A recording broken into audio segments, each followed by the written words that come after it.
5. Todos los días al amanecer saltaba de la cama roseta, la hija de batiste, y con los ojos hinchados por el sueño, extendiendo los brazos con gentiles desperezos que estremecían todo su cuerpo de rubia esbelta, abría la puerta de la barraca. Chillaba la garrucha del pozo, saltaba ladrando de alegría junto á sus faldas el feo perrucho que pasaba la noche fuera de la barraca, y roseta, á la luz de las últimas estrellas, echábase en cara y manos todo un cubo de agua fría, sacada de aquel agujero redondo y lóbrego, coronado en su parte alta por espesos manojos de yedra. Después, á la luz del candil, iba y venía por la barraca, preparando su viaje á Valencia. La madre la seguía sin verla desde la cama, haciéndola toda clase de indicaciones. Podía llevarse lo que sobró de la cena. Con esto y 3 sardinas que encontraría en el vasar, tenía bastante. Cuidado con romper la cazuela como el otro día. Ah, y que no se olvidara de comprar hilo, agujas y algunas alpargatas para el pequeño. Criatura más destrozona. En el cajón de la mesita encontraría el dinero. Y mientras la madre daba una vuelta en la cama, dulcemente acariciada por el calor del estudi, proponiéndose dormir media hora más junto al enorme batiste que roncaba ruidosamente, roseta seguía sus evoluciones. Colocaba la mísera comida en una cesta, se pasaba un peine por los pelos de un rubio claro, como si el sol hubiera devorado su color, se anudaba el pañuelo bajo la barba y antes de salir volvíase con el cariño de hermana mayor para ver si los chicos estaban bien tapados, inquieta por la gente menuda que dormía en el suelo, en su mismo estudi, y acostada en orden de mayor á menor, desde el grandullón batistet hasta el pequeñuelo que apenas hablaba, parecía la tubería de un órgano. vaya, adiós, hasta la nit, gritaba la animosa muchacha, pasando su brazo por el asa de la cesta, y cerraba la puerta de la barraca, echando la llave por debajo. Ya era de día. A la azulada luz del amanecer veíase por sendas y caminos el desfile laborioso marchando en una sola dirección, atraído por la vida de la ciudad. Pasaban los grupos de airosas hilanderas, marchando con un paso igual, moviendo con garbo el brazo derecho, que cortaba el aire como fuerte remo, y chillando todas á coro cada vez que algún mocetón les saludaba desde los campos vecinos con chistes fuertes. Roseta marchaba sola hacia la ciudad. Bien sabía la pobre lo que eran sus compañeras, hijas y hermanas de los que tanto odiaban á su familia. Varias de ellas trabajaban en su fábrica, y la pobre rubita, más de una vez, haciendo de tripas corazón, había tenido que defenderse á arañazo limpio. Aprovechando sus descuidos, le arrojaban cosas infectas en la cesta de la comida. Romperle la cazuela lo habían hecho no recordaba cuántas veces, y no pasaban junto á ella en el taller sin que dejasen de empujarla sobre el humeante perol donde se ahogaba el capullo, llamándola hambrona y dedicando otros elogios parecidos á ella y á su familia. En el camino huía de todas ellas como de un tropel de furias, y únicamente se sentía tranquila al verse dentro de la fábrica, un caserón antiguo cerca del mercado, cuya fachada, pintada al fresco en el siglo anterior, todavía conservaba entre sus desconchaduras y grietas ciertos grupos de piernas de rosa y caras de perfil de color bronceado, restos de medallones y pinturas mitológicas. Roseta era de toda la familia la más parecida á su padre, una fiera para el trabajo, como decía batiste de sí mismo. El vaho ardoroso de los pucheros donde se ahogaba el capullo subíale á la cabeza, escaldándole los ojos. Pero á pesar de esto, siempre estaba firme en su sitio, buscando en el fondo del agua hirviente los cabos sueltos de aquellas cápsulas de seda blanducha, de un suave color de caramelo, en cuyo interior acababa de morir achicharrado el gusano laborioso, la larva de preciosa baba, por el delito de fabricarse una rica mazmorra para su transfiguración en mariposa. Reinaba en todo el caserón el estrépito del trabajo, ensordecedor y fatigoso para las hijas de la huerta, acostumbradas á la calma de la inmensa llanura, donde la voz se transmite á enorme distancia. Abajo mugía la máquina de vapor, dando bufidos espantosos que se transmitían por las múltiples tuberías. Rodaban poleas y tornos con un estrépito de mil diablos, y por si no bastaba tanto ruido, las hilanderas según costumbre tradicional cantaban á coro con voz gangosa el Padre Nuestro, el Ave María y el Gloria Patri, con la misma tonadilla del rosario que recorría la huerta los domingos al amanecer. Todo esto no impedía que rieran cantando, y que por lo bajo, entre oración y oración, se insultasen y apalabrasen para darse 4 arañazos á la salida, pues aquellas muchachas morenas, esclavizadas por la rígida tiranía que reina en la familia labriega y obligadas por preocupación hereditaria á estar siempre ante los hombres con los ojos bajos, eran allí verdaderos demonios, juntas y sin freno, complaciéndose sus lenguas en soltar todo lo oído en los caminos á carreteros y labradores. Roseta era la más callada y laboriosa. Para no distraerse en el trabajo, no cantaba. Jamás provocó riñas y tenía tal facilidad para aprenderlo todo, que á las pocas semanas ganaba 3 reales diarios, casi el máximum del jornal, con grande envidia de las demás. Mientras aquellas bandas de despeinadas salían de la fábrica á la hora de comer para engullirse el contenido de sus cazuelas formando corro en la acera ó en los portales inmediatos, hostilizando á los hombres con insolentes miradas para que les dijeran algo y chillar después falsamente escandalizadas, emprendiendo un tiroteo de desvergüenzas, Roseta quedábase en un rincón del taller sentada en el suelo, con 2 ó 3 buenas muchachas que eran de la otra huerta, de la orilla derecha del río, y maldito si les interesaba la historia del tío Barret y los odios de las compañeras. En las primeras semanas, Roseta veía con cierto terror la llegada del anochecer y con él la hora de salida. Temiendo las compañeras que seguían el mismo camino que ella, entreteníase en la fábrica algún tiempo, dejándolas salir delante como una tromba, de la que partían escandalosas risotadas, aleteos de faldas, atrevidos dicharachos y olor de salud, de miembros ásperos y duros. Caminaba perezosamente por las calles de la ciudad en los fríos crepúsculos de invierno, comprando los encargos de su madre, deteniéndose embobada ante los escaparates que comenzaban á iluminarse, y por fin, pasando el puente, se metía en los obscuros callejones de los arrabales para salir al camino de Alboraya. Hasta aquí todo iba bien, pero después llegaba á la huerta obscura, con sus ruidos misteriosos, sus bultos negros y alarmantes que pasaban junto á ella saludándola con un bona nit lúgubre, y comenzaba el miedo, el castañeteo de dientes. Y no es que la intimidasen el silencio y la obscuridad. Como buena hija del campo, estaba acostumbrada á ellos. La certeza de que no iba á encontrar á nadie en el camino la hubiera dado confianza. En su terror jamás pensaba como sus compañeras en muertos ni en brujas y fantasmas. Los que la inquietaban eran los vivos.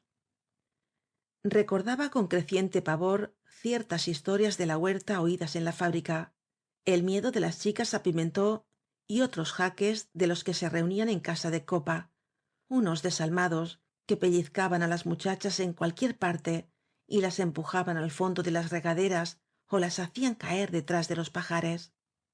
Y Roseta, que ya no era inocente después de su entrada en la fábrica, dejaba correr su imaginación hasta los últimos límites de lo horrible y se veía asesinada por uno de tales monstruos, con el vientre abierto y rebañada por dentro como los niños de que hablaban las leyendas de la huerta, á quienes verdugos misteriosos sacaban las mantecas, confeccionando milagrosos medicamentos para los ricos. En los crepúsculos de invierno obscuros y muchas veces lluviosos, salvaba Roseta temblando más de la mitad del camino. Pero el trance más cruel, el obstáculo más terrible, estaba casi al final, cerca ya de su barraca, y era la famosa taberna de copa. Allí estaba la cueva de la fiera. Era este trozo de camino el más concurrido é iluminado. Rumor de voces, estallidos de risas, rasgueo de guitarra y coplas á grito pelado salían por aquella puerta inflamada como boca de horno que arrojaba sobre el negro camino un cuadro de luz roja en la que se veían agitarse grotescas sombras. Y sin embargo, la pobre hilandera al llegar cerca de allí deteníase indecisa, temblorosa como las heroínas de los cuentos ante la cueva del ogro, dispuesta á meterse por entre los campos para dar la vuelta por detrás del edificio, á hundirse en la acequia que bordeaba el camino y deslizarse agazapada por entre los ribazos, á cualquier otra cosa menos á pasar frente á la rojiza garganta que despedía el estrépito de la borrachera y la brutalidad. Por fin se decidía. Hacía un esfuerzo de voluntad, como quien va á arrojarse de una altura, y por el borde de la acequia, con paso ligerísimo y ese equilibrio portentoso que da el miedo, pasaba veloz ante la taberna. Era una exhalación, una sombra blanca que no daba tiempo á fijarse en los turbios ojos de los parroquianos de copa. Y pasada la taberna, la muchacha corría y corría, creyendo que alguien le iba á los alcances, esperando sentir en su falda el tirón de una zarpa poderosa.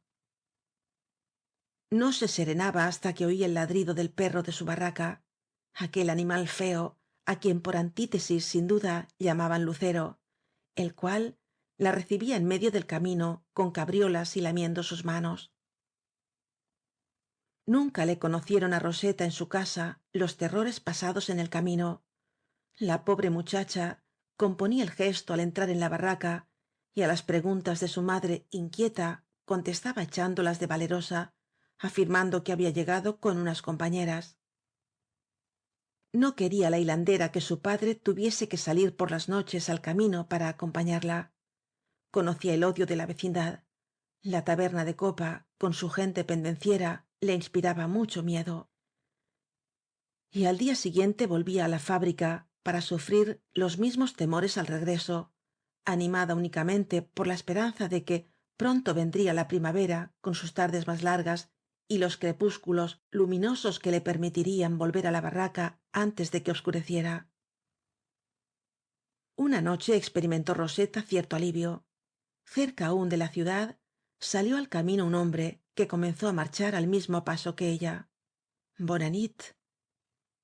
Y mientras la hilandera andaba por el alto ribazo que bordeaba el camino, el hombre iba por el fondo, entre los profundos surcos abiertos por las ruedas de los carros, tropezando en los ladrillos rotos, pucheros desportillados y hasta objetos de vidrio con los que manos previsoras querían cegar los baches de remoto origen. Roseta se mostraba tranquila. Había conocido á su compañero apenas la saludó. Era Tonet, el nieto del tío Tomba, el pastor, un buen muchacho que servía de criado al carnicero de Alboraya y de quien se burlaban las hilanderas al encontrarle en el camino, complaciéndose en ver cómo enrojecía, volviendo la cara á la menor palabra. Chico más tímido. Estaba en el mundo sin otros parientes que el abuelo. Trabajaba hasta en los domingos y lo mismo iba á Valencia á recoger estiércol para los campos de su amo, como le ayudaba en las matanzas de reses y labraba la tierra o llevaba carne á las alquerías ricas. Todo por comer él y su abuelo, y para ir roto con ropas viejas de su amo.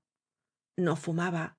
Había entrado 2 ó 3 veces en su vida en casa de copa, y los domingos, si tenía algunas horas libres, en vez de estarse en la plaza de Alboraya en cuclillas como los demás, viendo cómo los mozos guapos jugaban á pelota, íbase al campo, vagando sin rumbo por la enmarañada red de sendas, y si encontraba algún árbol cargado de pájaros, allí se quedaba embobado con el revoloteo y los chillidos de los bohemios de la huerta.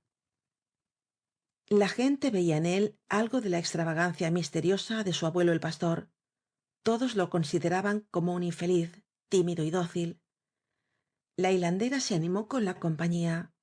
Siempre iba más segura al lado de un hombre, y más si era Tonet, que inspiraba confianza. Le habló preguntándole de dónde venía, y el joven contestó vagamente con su habitual timidez. De ahí, de ahí. Y se calló como si estas palabras le costasen inmenso esfuerzo. Siguieron el camino en silencio, separándose cerca de la barraca. Bona nit y gracias, dijo la muchacha. Bona nit. Y desapareció Tonet marchando hacia el pueblo. Fue un incidente sin importancia, un encuentro agradable que la había quitado el miedo, nada más. Y sin embargo, Roseta aquella noche cenó y se acostó pensando en el nieto del tío Tomba.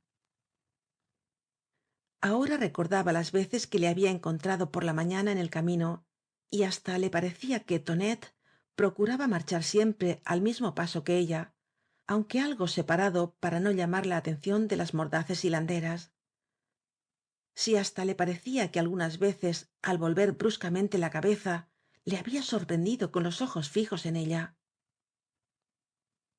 Y la muchacha, como si estuviera hilando un capullo, agarraba estos cabos sueltos de su memoria y tiraba, recordando todo lo de su existencia que tenía relación con Tonet.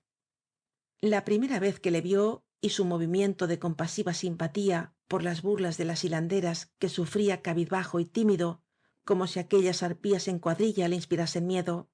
Después, los frecuentes encuentros en el camino y las miradas fijas del muchacho que parecían querer decirle algo. Al día siguiente, al ir á Valencia, no le vió, pero por la noche, al emprender el regreso á la barraca, la muchacha no sentía miedo á pesar de que el crepúsculo era obscuro y lluvioso. Presentía la aparición del compañero que tanto ánimo le daba, y efectivamente, le salió al paso casi en el mismo punto que el día anterior. Fué tan expresivo como siempre. Bona nit. Y siguió andando al lado de ella. Roseta fué más locuaz. ¿De dónde venía? Qué casualidad encontrarse 2 días seguidos. Y él, tembloroso, cual si las palabras le costasen gran esfuerzo, contestaba como siempre: De ahí, de ahí. La muchacha, que era tan tímida como él, sentía, sin embargo, tentaciones de reir ante su turbación. Ella habló de su miedo, de los sustos que durante el invierno pasaba en el camino, y Tonet, halagado por el servicio que prestaba á la joven, despegó los labios al fin para decirle que la acompañaría con frecuencia. Él siempre tenía asuntos de su amo en la huerta. Se despidieron con el laconismo del día anterior, pero aquella noche la muchacha se revolvió en la cama inquieta, nerviosa, soñando 1000 barbaridades, viéndose en un camino negro, muy negro, acompañada por un perro enorme que le lamía las manos y tenía la misma cara de Tonet. Y después salía un lobo á morderla con un hocico que recordaba vagamente al odiado Pimentó, y reñían los dos á dentelladas, y salía su padre con un garrote, y ella lloraba como si la soltasen en las espaldas los garrotazos que recibía su pobre perro. Y así seguía disparatando su imaginación, pero viendo en todas las atropelladas escenas de su ensueño al nieto del tío Tomba, con sus ojos azules y su cara de muchacha, cubierta por una película rubia, que era el primer asomo de la edad viril. Se levantó quebrantada, como si saliera de un delirio. Aquel día era domingo y no iba á la fábrica. Entraba el sol por el ventanillo de su estudi, y toda la gente de la barraca estaba ya fuera de la cama. Roseta comenzó á arreglarse para ir con su madre á misa. El endiablado ensueño aún la tenía trastornada. Sentíase otra, con distintos pensamientos, como si la noche anterior fuese una pared que dividía en 2 partes su existencia. Cantaba alegre como un pájaro mientras sacaba la ropa del arca e iba colocándola sobre la cama aún caliente, que conservaba las huellas de su cuerpo. Mucho le gustaba los domingos con su libertad para levantarse más tarde, con sus horas de holganza y su viajecito al Alboraya para oir la misa. Pero aquel domingo era mejor que los otros. Brillaba más el sol, cantaban con más fuerza los pájaros, entraba por el ventanillo un aire que olía á gloria. ¿Cómo decirlo? En fin, que la mañana tenía algo de nuevo y extraordinario. Se echaba en cara haber sido hasta entonces una mujer sin cuidados para sí misma. A los 16 años ya es hora de pensar en arreglarse. Cuán estúpida había sido riéndose de su madre siempre que la llamaba desgarbada.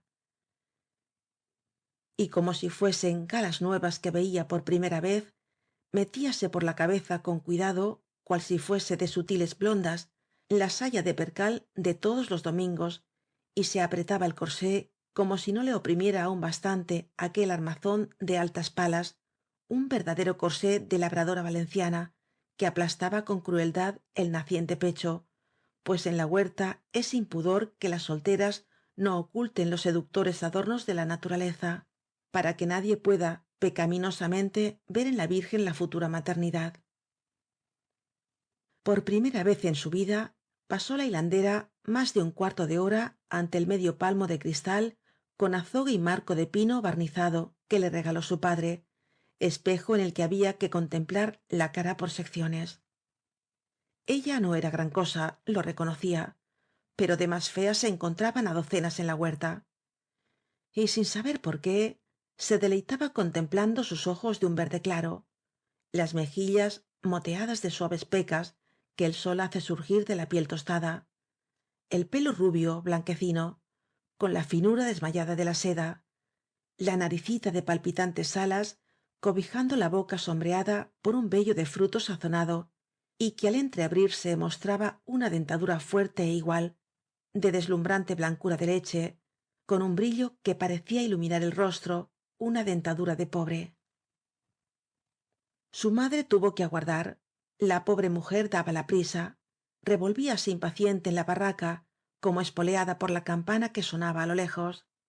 Iban á perder la misa.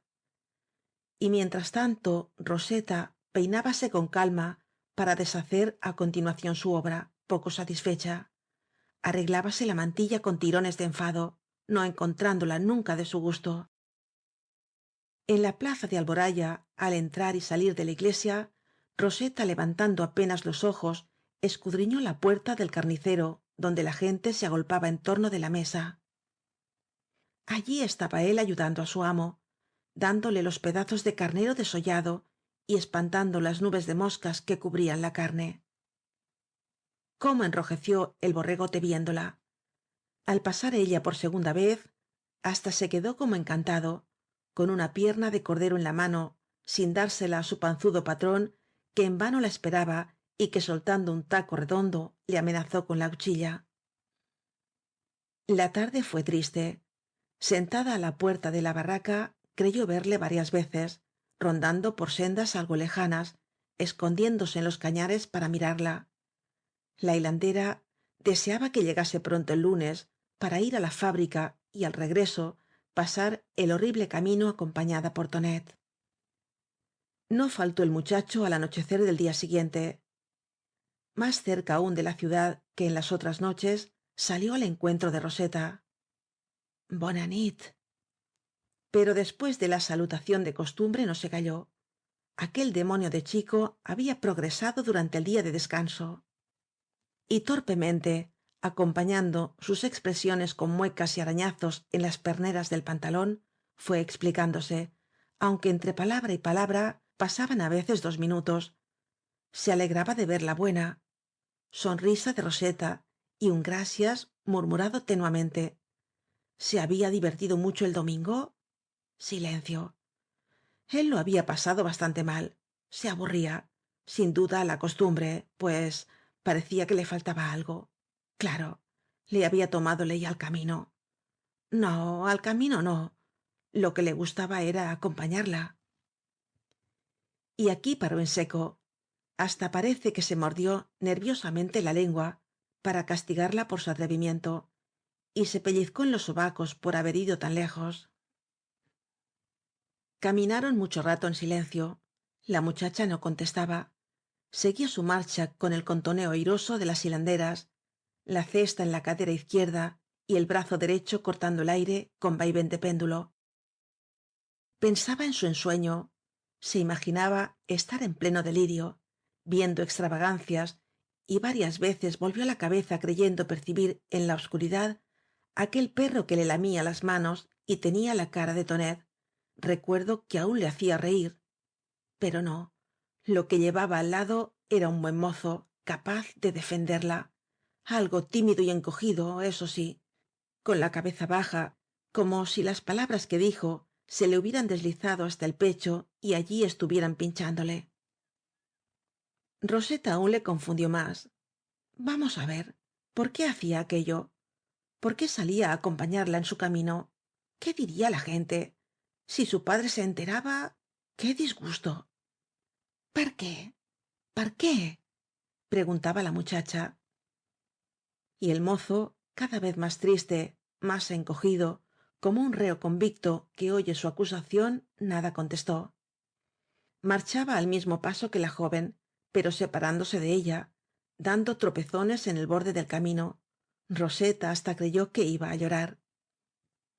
Pero cerca ya de la barraca, cuando iban á separarse, Tonet tuvo un arranque de tímido. Habló con la misma violencia que había callado, y como si no hubiesen transcurrido muchos minutos, contestó á la pregunta de la muchacha. ¿Per qué? Perquè te vull. Lo dijo aproximándose hasta lanzarle su aliento á la cara, brillando sus ojos como si por ellos le saliera toda la verdad, y después de esto, arrepentido otra vez, miedoso, aterrado por sus palabras, echó á correr como un niño. Con que la quería. Hacía 2 días que la muchacha esperaba la palabra, y sin embargo le causó el efecto de una revelación inesperada. También ella le quería, y toda la noche, hasta en sueños, estuvo oyendo murmuradas por 1000 voces junto á sus oídos las mismas palabras. Perquè te vull. No esperó Tonet á la noche siguiente. Al amanecer le vio Roseta en el camino, casi oculto tras el tronco de una morera, mirándola con zozobra, como un niño que teme la reprimenda y está arrepentido, dispuesto á huir al primer gesto de desagrado. Pero la hilandera sonrió ruborizándose y ya no hubo más. Todo estaba hablado. No volvieron á decirse que se querían, pero era cosa convenida el noviazgo, y Tonet no faltó ni una sola vez á acompañarla en su camino. El panzudo carnicero de Alboraya bramaba de coraje con el repentino cambio de su criado. Antes tan diligente, y ahora siempre inventando pretextos para pasar horas y más horas en la huerta, especialmente al anochecer. Pero con el egoísmo de su dicha, Tonet se preocupaba tanto de los tacos y amenazas del amo como la hilandera de su padre, ante el cual sentía aún más miedo que respeto. Roseta tenía siempre en su estudi algún nido que decía haber encontrado en el camino. Aquel muchacho no sabía presentarse con las manos vacías y exploraba todos los cañares y árboles de la huerta para regalar á su novia ruedos de pajas y ramitas, en cuyo fondo unos cuantos pilluelos con la rosada piel cubierta de finísimo pelo y el trasero desnudo piaban desesperadamente abriendo su descomunal pico jamás ahito de migas de pan. Roseta guardaba el regalo en su cuarto, como si fuese la misma persona de su novio, y lloraba cuando sus hermanos, la gente menuda que tenía por nido la barraca, en fuerza de admirar á los pajaritos, acababan por retorcerle el pescuezo. Otras veces aparecía Tonet con un bulto en el vientre, la faja llena de altramuces y cacahuets comprados en casa de copa, y siguiendo el camino lentamente comían y comían, mirándose el uno en los ojos del otro, sonriendo como unos tontos sin saber de qué, y sentándose muchas veces en un ribazo sin darse cuenta de ello. Ella era la más juiciosa y le reprendía. Siempre gastando dinero. Eran 2 reales ó poco menos lo que en una semana había dejado en la taberna con tantos obsequios, y él se mostraba generoso. ¿Para quién quería los cuartos sino para ella? Cuando se casaran, que alguna vez había de ser, ya guardaría el dinero. La cosa sería de allí á 10 ó 12 años, no había prisa. Todos los noviazgos de la huerta duraban una temporada así. Lo del casamiento hacía volver á Roseta á la realidad. El día que su padre supiera todo aquello, Virgen Santísima, la deslomaba á garrotazos, y hablaba de la futura paliza con serenidad, sonriéndose, como muchacha fuerte, acostumbrada á esa autoridad paternal, rígida, imponente y honradota, que se manifiesta á bofetadas y palos. Sus relaciones eran inocentes. Jamás asomó entre ellos el punzante deseo, la rebeldía de la carne. Marchaban por el camino casi desierto, en la penumbra del anochecer, y la misma soledad parecía alejar de su pensamiento todo propósito impuro. Una vez que tonet rozó involuntariamente la cintura de roseta, ruborizóse como si fuese él la muchacha. Estaban los dos muy distantes de creer que con sus encuentros diarios podía llegarse á algo que no fuese hablar y mirarse.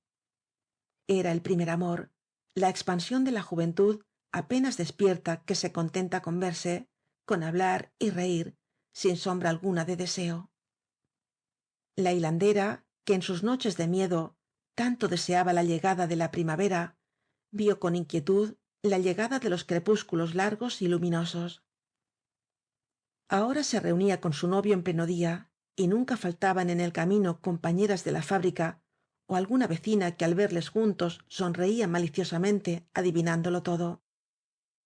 En la fábrica comenzaron las bromas por parte de todas las enemigas, que le preguntaban con ironía cuándo se casaba, y la llamaban de apodo la pastora, por tener amores con el nieto del tío Tomba. Temblaba de inquietud la pobre Roseta. ¿Qué paliza iba á ganarse?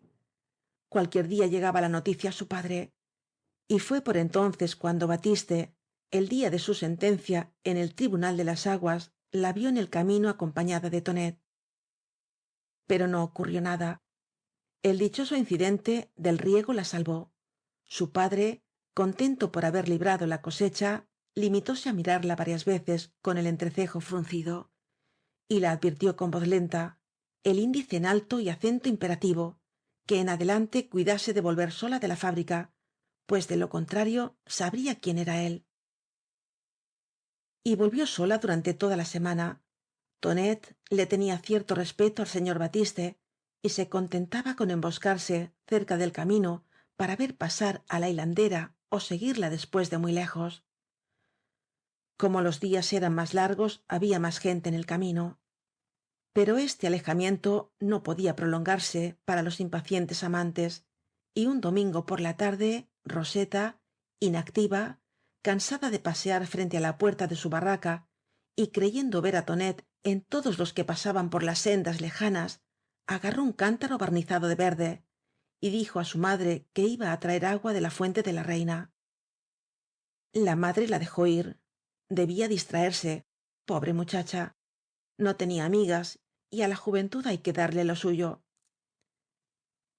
La fuente de la reina era el orgullo de toda aquella parte de la huerta, condenada al agua de los pozos o al líquido rojo y fangoso que corría por las acequias. Estaba frente á una alquería abandonada y era cosa antigua y de mucho mérito, al decir de los más sabios de la huerta, obra de los moros según Pimentó, monumento de la época en que los apóstoles iban bautizando pillos por el mundo, según declaraba con majestad el oráculo del tío Tomba.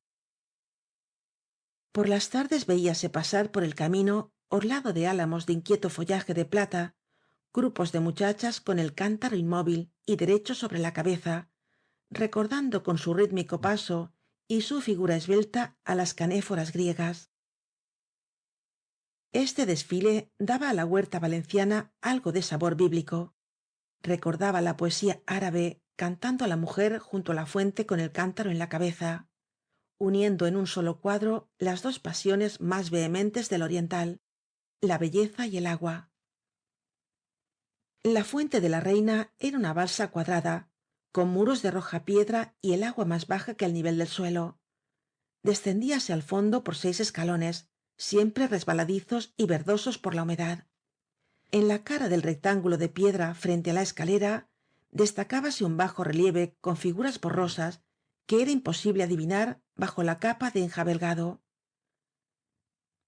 Debía ser la Virgen rodeada de ángeles, una obra del arte grosero y cándido de la Edad Media, algún voto de los tiempos de la conquista, pero unas generaciones picando la piedra para marcar mejor las figuras borradas por los años y otras blanqueándola con arranque de curiosidad bárbara, habían dejado la losa de tal modo que sólo se distinguía un bulto informe de mujer, la reina que daba su nombre á la fuente, reina de los moros como forzosamente han de serlo todas en los cuentos del campo.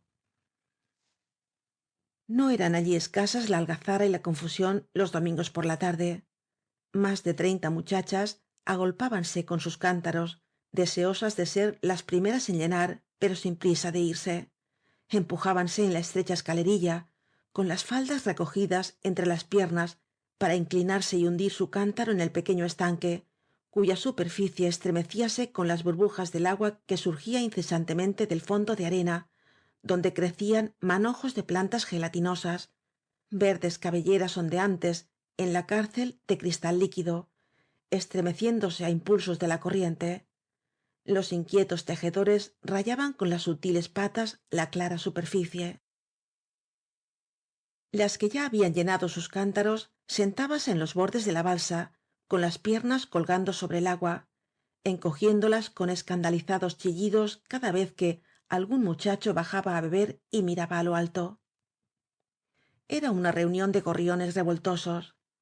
Todas hablaban á un tiempo, se insultaban unas, despellejaban otras á las ausentes, delatando todos los escándalos de la huerta, y la juventud, libre de la severidad paternal, arrojaba el gesto hipócrita fabricado para casa, mostrándose con la acometividad propia de la rudeza falta de expansión. Aquellos ángeles morenos que tan mansamente cantaban gozos y letrillas en la iglesia de Alboraya al celebrarse la fiesta de las solteras, enardecíanse al estar solas y matizaban su conversación con votos de carretero, hablando de cosas internas con el aplomo de una comadrona. Allí cayó roseta con su cántaro, sin haber encontrado al novio en el camino, á pesar de que anduvo lentamente, volviendo con frecuencia la cabeza, esperando á cada momento verle salir de una senda.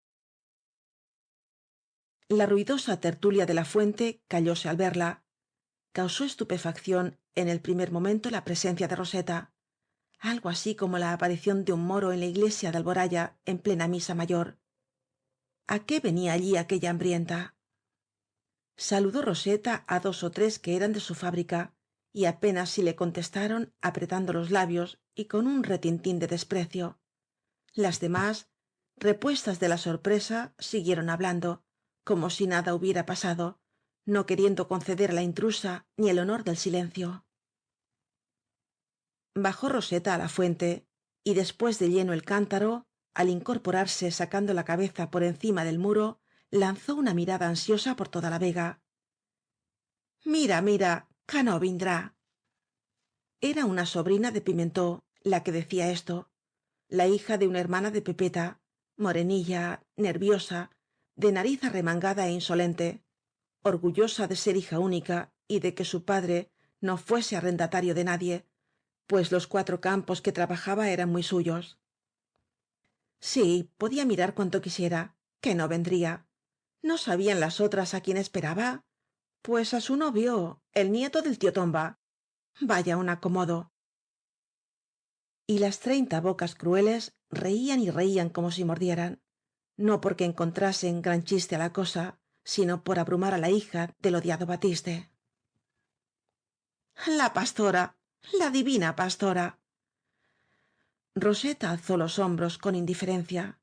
Ya esperaba aquello. Además, las bromas de la fábrica habían embotado su susceptibilidad. Cargóse el cántaro y subió los peldaños, pero en el último le detuvo la vocecita mimosa de la sobrina de Pimentó. ¿Cómo mordía aquella sabandija? No se casaría con el nieto del tío Tomba.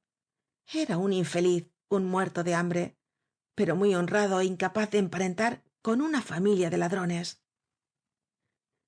Casi soltó su cántaro roseta, enrojeció como si estas palabras, rasgándole el corazón, hubieran hecho subir toda la sangre á su cara, y después quedóse blanca con la palidez de la muerte.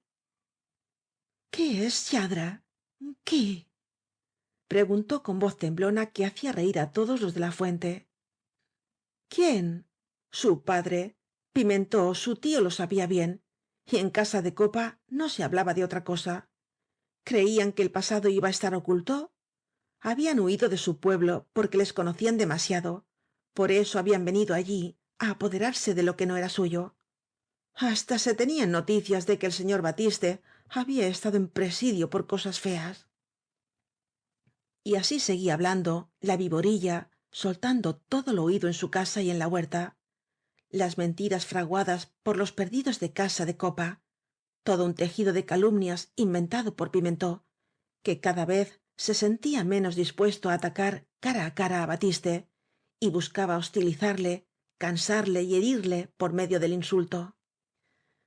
La firmeza del padre surgió de pronto en roseta, trémula, balbuciente de rabia y con los ojos veteados de sangre. Soltó el cántaro, que se hizo pedazos, mojando á las muchachas más inmediatas, que protestaron á coro llamándola bestia. Pero buena estaba ella para fijarse en tales cosas. ¿Mon pare? Gritó avanzando hacia la insolente. «Mon pare lladra? Torna-ho a repetir i t'atrenca els morros».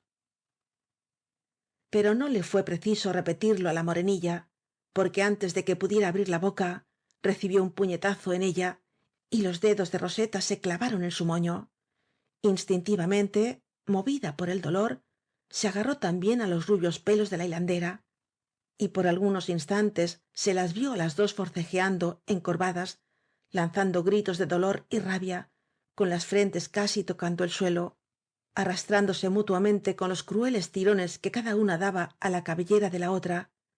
Caían las horquillas, deshacíanse las trenzas, parecían las opulentas cabelleras estandartes de guerra, no flotantes y victoriosos, sino enroscados y martirizados por las manos del contrario.